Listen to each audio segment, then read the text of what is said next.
यह ठीक नहीं है, मैं चिल्लाया। आपको कुछ न कुछ तनख्वाह तो देनी चाहिए।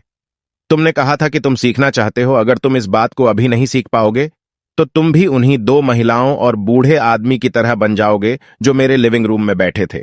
ये लोग पैसे के लिए काम करते हैं और डरते हैं कि मैं उन्हें नौकरी से न निकाल दूं। या तुम अपने डैडी की तरह बन जाओगे जो पैसा तो बहुत कमाते हैं परंतु गले तक कर्ज में डूबे रहते हैं। शायद उन्हें यह उम्मीद रहती है कि ज्यादा पैसे से उनकी समस्या सुलझ जाएगी। अगर तुम यही चाहते हो तो मैं एक बार फिर 10 सेंट के अपने पुराने वादे पर लौटने के लिए तैयार हूं। या तुम वह कर सकते हो जो ज्यादातर लोग करते हैं, इस बारे में शिकायत करो कि तनख्वाह बहुत कम है और तुम यह नौकरी छोड़कर दूसरी नौकरी की तलाश शुरू कर दो। मेरी समझ में नहीं आ रहा है कि मैं क्या करूं, मैंने पूछा। अमीर डैडी ने अपने सिर पर उंगली रखी। इसका इस्तेमाल करो, उन्होंने कहा। अगर तुम इसका सही इस्तेमाल करोगे तो तुम मुझे जल्द ही इस बात के लिए धन्यवाद दोगे कि मैंने तुम्हें मौका दिया और एक दिन तुम बहुत अमीर आदमी बन जाओगे। मैं वहां यह सोचते हुए खड़ा था कि मुझे कितना घटिया विकल्प दिया जा रहा है। मैं यहां अपनी तनख्वाह बढ़वाने आया था और अब मुझे मुफ्त में काम करने के लिए कहा जा रहा है। अमीर डैडी ने एक बार फिर अपनी उंगली को सिर पर रखा और कहा, इसका इस्तेमाल करो। अब यहां से जाओ और अपने काम में जुट जाओ। सब वन। अमीर लोग पैसे के लिए काम नहीं करते। मैंने अपने गरीब डैडी को यह नहीं बताया कि अब मैं मुफ्त में काम कर रहा हूं। उन्हें यह समझ में नहीं आता। मैं उन्हें इसकी वजह ठीक से इसलिए नहीं समझा सकता था क्योंकि मैं खुद भी इसे ठीक से नहीं समझ पाया था। अगले 3 हफ्ते माइक और मैं 3 घंटे तक हर शनिवार को काम करते रहे। मुफ्त में काम बहुत परेशानी वाला नहीं था और वक्त गुजरने के साथ साथ यह ज्यादा आसान होता जा रहा था। मुझे अफसोस था तो अपने छूटे हुए बेसबॉल गेम्स और कॉमिक्स का अब मैं उनका मजा नहीं ले सकता था। तीसरे हफ्ते दोपहर में अमीर डैडी आए। हमने उनके ट्रक के पार्किंग में आने की आवाज सुनी। वे स्टोर में घुसे और उन्होंने मिसेज मार्टिन को गले लगाकर अभिवादन किया। स्टोर में क्या चल रहा है यह जानने के बाद वे आइसक्रीम फ्रीजर के पास गए। उसमें से 2 आइसक्रीम निकालीं, उनका दाम चुकाया और इसके बाद मेरी और माइक की तरफ इशारा करके कहा, चलो घूमने चलते हैं। हम सड़क के पार गए, कुछ कारों को चकमा दिया और एक बड़े घास के मैदान में टहलने लगे जहां कुछ वयस्क संगठन सॉफ्टबॉल खेल रहे थे। दूर की पिकनिक टेबल पर बैठकर उन्होंने माइक और मुझे आइसक्रीम दी। मैंने सहमति में सिर हिलाया।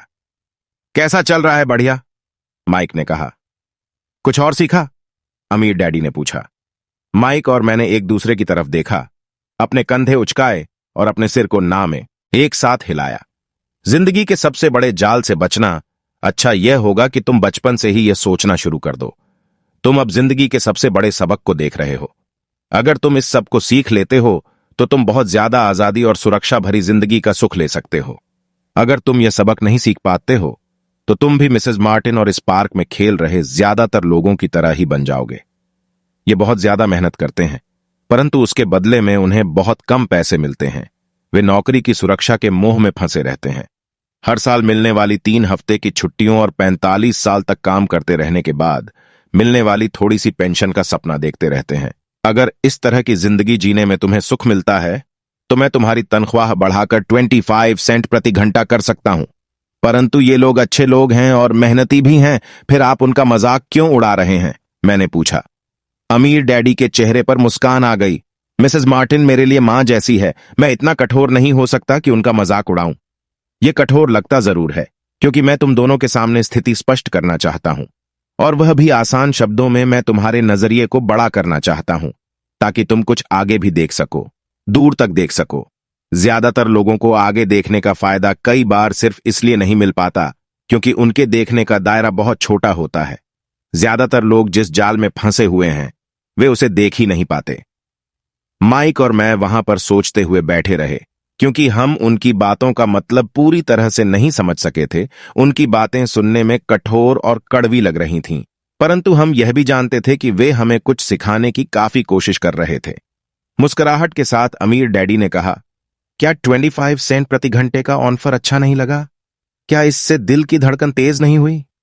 मैंने अपना सिर ना में हिलाया, जबकि असल में ऐसा ही हुआ था। 1 घंटे काम के बदले में 25 सेंट मेरे हिसाब से बहुत बढ़िया सौदा था। अच्छा, मैं तुम्हें 1 घंटे के $1 दूंगा, अमीर डैडी ने शरारत भरी मुस्कान के साथ कहा। अब मेरा दिल तूफान मेल की तरह दौड़ रहा था। मेरा दिमाग चीख चीख कर कह रहा था, इसकी बात मान लो मान लो। मुझे अपने कानों पर भरोसा नहीं हो रहा था, परंतु फिर भी मैं चुप रहा। अच्छा, $2 प्रति घंटे? मुझे ऐसा लगा जैसे मेरे छोटे से 9 साल पुराने दिमाग में किसी ने बम फोड़ दिया हो। 1956 में $2 प्रति घंटे की कमाई मुझे दुनिया का सबसे अमीर बच्चा बना देती। मैं इतना सारा पैसा कमाने की कल्पना भी नहीं कर सकता था। मैं ही कहना चाहता था। मैं सौदा पक्का करना चाहता था। मुझे नई साइकिल दिख रही थी, नए बेसबॉल के ग्लव्स दिख रहे थे। मेरे पास कड़क नोट देखकर मेरे दोस्तों की जलन और तारीफ भी मुझे साफ दिख रही थी। सबसे बड़ी बात तो यह थी कि जिमी और उसके अमीर दोस्त मुझे फिर कभी गरीब नहीं कह सकते थे, परंतु किसी वजह से मैं खामोश खड़ा रहा। हो सकता है कि मेरे दिमाग में गर्मी बढ़ जाने से उसका प्रमयोज उड़ गया हो, परंतु मन ही मन में $2 प्रति घंटे का ऑफर मानने के लिए बेताब था। आइसक्रीम पिघल चुकी थी और मेरे हाथ पर बह रही थी। आइसक्रीम की डंडी खाली थी और इसके नीचे वेनिला और चॉकलेट के टुकड़े थे जिसके मजे चींटियां ले रही थीं। अमीर डैडी हम दोनों बच्चों को देख रहे थे, जो आंखें फाड़कर और खाली दिमाग से उन्हें घूर रहे थे। उन्हें मालूम था कि वे हमारी परीक्षा ले रहे हैं और वे यह भी जानते थे कि हमारे दिल का एक कोना उस ऑफर को मानने के लिए बेताब हो रहा होगा। वह जानते थे कि हर व्यक्ति की आत्मा का एक हिस्सा कमजोर और जरूरतमंद होता है, जिसे खरीदा जा सकता है, और ये यह भी जानते थे कि हर व्यक्ति की आत्मा का एक हिस्सा मजबूत और दृढ़ निश्चयी होता है, जिसे कभी नहीं खरीदा जा सकता। असली सवाल यह था कि इनमें से कौन सा हिस्सा ज्यादा ताकतवर है। उन्होंने अपनी जिंदगी में हजारों लोगों की परीक्षा ली थी। जब वे नौकरी मांगने के लिए आए लोगों का इंटरव्यू लेते थे तो वे हर बार आत्माओं की परीक्षा लेते थे। अच्छा, $5 प्रति घंटे। अचानक मेरे अंदर शांति छा गई। कुछ था जो बदल गया था। ऑफर बहुत ही बड़ा था और मूर्खतापूर्ण लग रहा था। 1956 में गिने चुने वयस्कों को $5 प्रति घंटे से ज्यादा मिलता होगा। लालच खत्म हो गया था और इसकी जगह शांति ने ले ली थी। धीमे से मैं अपनी बाईं तरफ खड़े माइक की तरफ मुड़ा। उसने भी मेरी तरफ देखा। मेरी आत्मा का जो हिस्सा कमजोर और जरूरतमंद था, यह खामोश हो चुका था। मेरा वह हिस्सा जिसे खरीदा नहीं जा सकता था, वह आगे आ चुका था। मेरे दिमाग और आत्मा में पैसे को लेकर हुए इस युद्ध में शांति और विश्वास जीत चुके थे। मैं जानता था कि माइक भी उसी बिंदु पर पहुंच चुका होगा। अच्छा, अमीर डैडी ने धीमे से कहा, ज्यादातर लोगों की एक कीमत होती है और उनकी कीमत इसलिए होती है क्योंकि हम सभी में दो भावनाएं होती हैं, डर और लालच। पहले तो पैसे के बिना रहने के डर से हमें कड़ी मेहनत करने की प्रेरणा मिलती है। इसके बाद जब हमें तनख्वाह मिलती है तो हम में लालच या इच्छा की भावना जाग जाती है। पैसा होने पर हम उन बढ़िया चीजों के बारे में सोचने पर मजबूर हो जाते हैं जो उस पैसे से खरीदी जा सकती हैं। इस तरह हमारी जिंदगी का एक पैटर्न बन जाता है। किस तरह का पैटर्न? मैंने पूछा।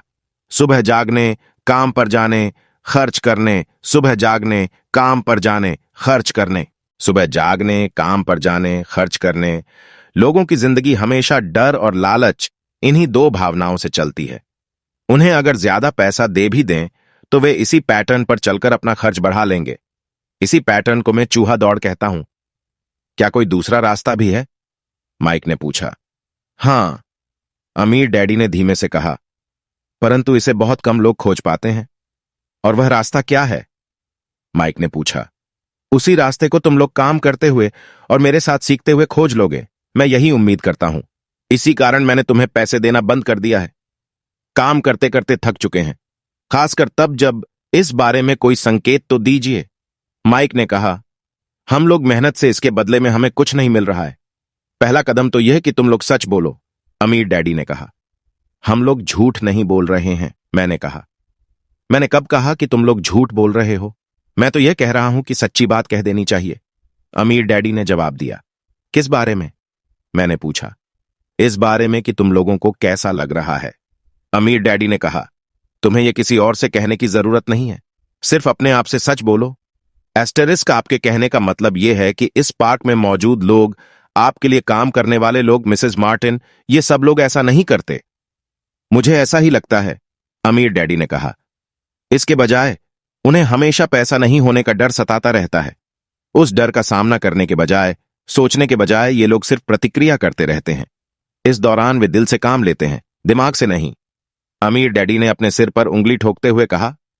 फिर उनके हाथ में कुछ पैसे आ जाते हैं और उनमें खुशी, इच्छा और लालच की भावनाएं जाग जाती हैं और एक बार फिर वे दिमाग से सोचने के बजाय दिल से काम करने लगते हैं। तो वे दिल से यानी अपनी भावनाओं से सोचते हैं। माइक ने कहा, बिल्कुल ठीक। अमीर डैडी ने कहा, वे इस बारे में सच नहीं बताते कि उन्हें कैसा लग रहा है। वे अपनी भावना से काम करते हैं और दिमाग से सोचने का कष्ट नहीं उठाते। उन्हें डर लगता है, वे नौकरी करने जाते हैं और आशा करते हैं कि ज्यादा पैसे आने से उनका डर दूर हो जाएगा, परंतु ऐसा नहीं होता है। वही पुराना डर उन्हें फिर से सताने लगता है। वे फिर से नौकरी करने जाते हैं और फिर आशा करते हैं कि पैसा उनके डर को कम कर देगा, परंतु ऐसा नहीं होता। डर के ही कारण वे नौकरी के जाल में फंसे रहते हैं। पैसा कमाते हैं, काम करते हैं, पैसा कमाते हैं और आशा करते हैं कि डर से उनका पीछा छूट जाएगा, परंतु हर रोज जब वे उठते हैं तो उनका पुराना डर भी उनके साथ उठता है। वही पुराना डर करोड़ों लोगों को रात भर जगाता है और उनकी रात बहुत चिंता और परेशानी में गुजरती है। इसलिए वे उठते हैं, काम पर जाते हैं और यह आशा करते हैं कि वाह के चेक से उनके दिल